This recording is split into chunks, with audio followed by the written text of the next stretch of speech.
Maze of Millennia just dropped their early box opening yesterday. And of course, the most hyped card in that set during the opening was to seek out that Bonfire. But aside from Bonfire, what are other good cards in this particular set? What are the cards that will have the most potential to impact the meta? Well, that's what I've been looking at throughout the opening and just kind of reviewing the sets. So in today's videos, I'm going to share with you guys my picks on cards that would have the most amount of hidden potential to impact the meta from Maze of Millennia. So let's get to it. So let's get the two obvious ones out of the way, Bonfire and Transaction Rollback. These two cards are obviously powerful and will have meta impact once we get Phantom Nightmare. When we get Phantom Nightmare, Bonfire is going to be searching for Populace, and not just for volcanic cards and not for generic pyro cards. It's going to search for Populace, and Populace is a one card engine if you can just get a free special summon. Essentially, it functions much like the Witch.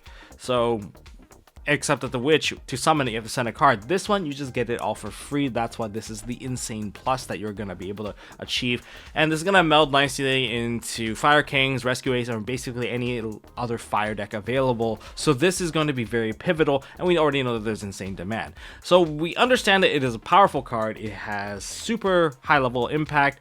But do you think it's going to last very long? We're talking about a card that's essentially just a pyro version of Reinforcements of the Army. Rhoda's at 1. Do you think they're going to put it at 1 sooner than later? We're looking at 1-card combo scenarios here. This is legitimately a 1-card combo scenario. Is this just as good as, say, Rhodaing into an Airlifter? You can make that comparison here. Now you're just going for, Bonfire into Populace. Is it the same? Well, the rarities matter. If Populace is like a secret rare, does that mean that the Bonfire is a little bit safer? I'll leave that question open-ended for you guys to answer.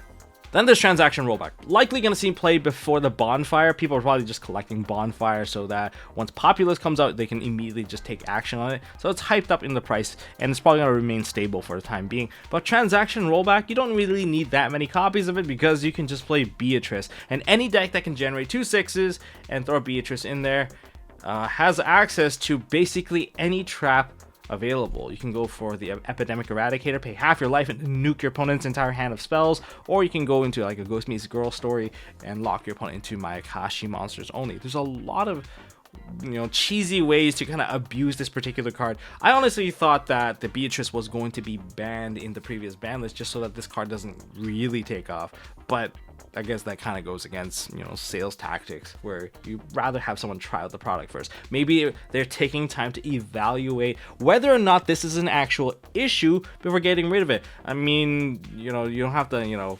I guess fall into the fear mongering. Oh, it's gonna be a big problem, let's pre-hit it. Like, let it play out. If it becomes a problem, maybe they'll deal with it. I think that's probably the better approach. At least you let something at least try and work out.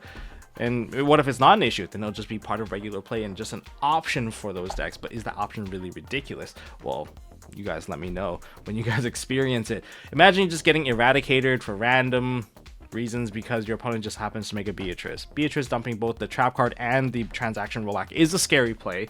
There's so many ways to get into 2 6s using the areas from Labyrinth. That's natural synergy. You can mix it in with the Unchained stuff, Shavara, Shayama, as long as you're able to destroy something, or you can even use the Rescue Ace engine to get into a fire attacker using impulses. Like, there's many ways you can do this. So you guys let me know down in the comments, what do you think? Is this going to be an issue, or are we just hyping it up for no reason? Underrated card number 1, it has to be Ashoka Pillar. If this card is summoned, like flip, normal, special summon, add 1 equip spell straight from your deck into your hand. So immediately I find the application of this particular card to be a board breaker because Snatch Steel is not on the ban list right now. So you get to add Snatch Steel, take your opponent's card.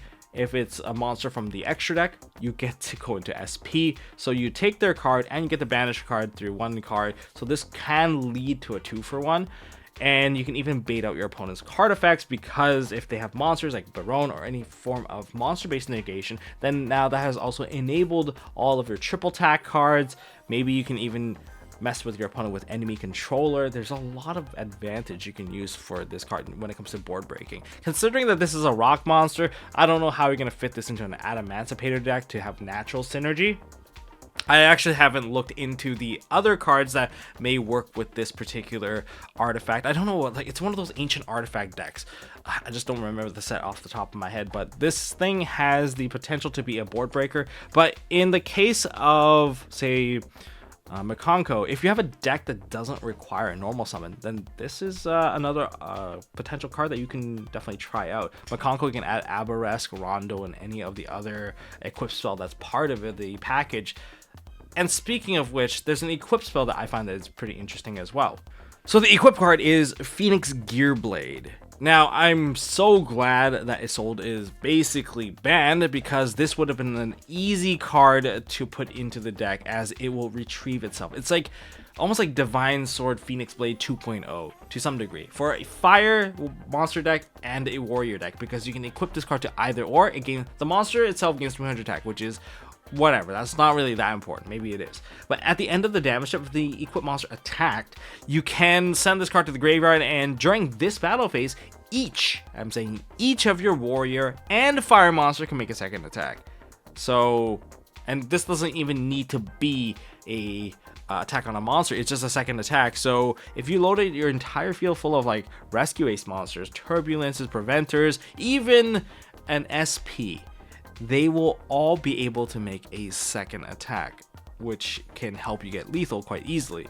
And the other crazy part of this particular card, luckily it's not going to be achieved as easily anymore, but I think any Infernoble players can still do this, is that if this card is sent to the graveyard or banished, to activate a monster effect, you can just add this card to your hand. Yeah, pretty ridiculous. And that particular effect is like hard, like once per turn, but I find that to be just really powerful, being able to generate a second battle phase more or less just through an equip spell. And I'm glad Infernoble do not have access to this card. The next card, Eye of Illusion. This card I think is really cool on the first read, but if you read it a second time, if you control an illusion or a spellcaster monster, you can activate one of these effects.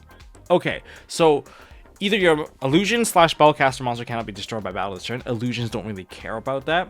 During opponent's turn, okay, target one face of monster opponent control, take control until the end phase. So this is like a costless enemy controller. That's my best way to describe it. It's a costless enemy controller, but only during your opponent's turn. So you can't really utilize that monster. You're essentially using it to break a combo. So this is the combo breaking portion, but when it comes to the battle phase, I think this battle portion of this is probably a little bit better, because you can use it almost as a way to trade off against your opponent and make them take damage. So when your opponent's monster declares an attack, target one face up monster opponent controls except the attacking monster, and then they make them, hit themselves. Stop hitting yourself. Essentially, that's what this card is. But because the best part of the effect cannot be used during your own turn, I have to kind of lower my expectations for this card. Perhaps there will be a moment where it is useful, but I think right now, this is essentially not going to take over enemy controller anytime soon. Next, we have Fighting Flame Dragon, a level 5 dragon fire monster that's a fusion, so a new instant fusion target for you. But aside from that, this is, to me, a super poly option for those of us playing rescue aces, because it needs one dragon monster plus one fire warrior monster. So in the case that you're going to be dealing with Dissipator, you can super poly it off simply by just summoning out an airlifter or even your impulse.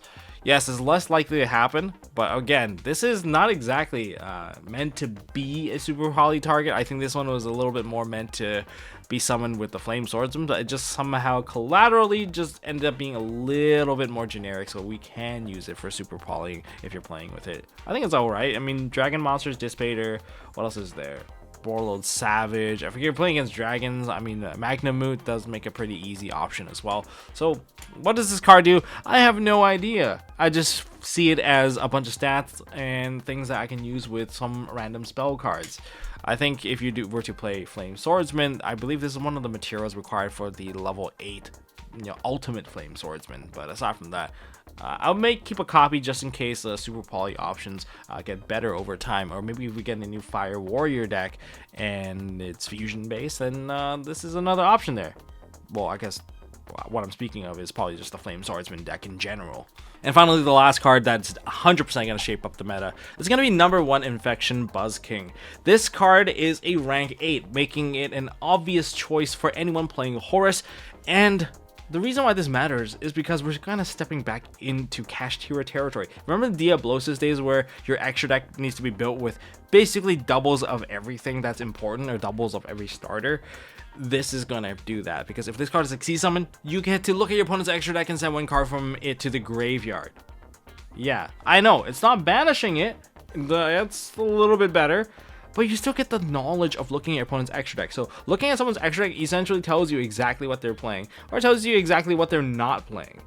And so with that knowledge equipped, you get to kind of readapt your strategy. And since it's a rank 8, we have Horus cards that can immediately do this, and this helps people adapt their strategy. I mean, when you resolve Diablosis, half the time you're going to be able to win because you know exactly how your opponent is going to be able to play. And in the case of building your extra deck, does that mean SP is going to be on higher demand? Because I don't want to deal with my opponent's SP, so I'm going to rip their only copy out if they only have 1. Like, they can keep Baron. Baron I can handle. Like, SP is annoying. SP is Omega that keeps on just giving. So now you're going to have to consider how you're going to build your extra deck thanks to this card existing.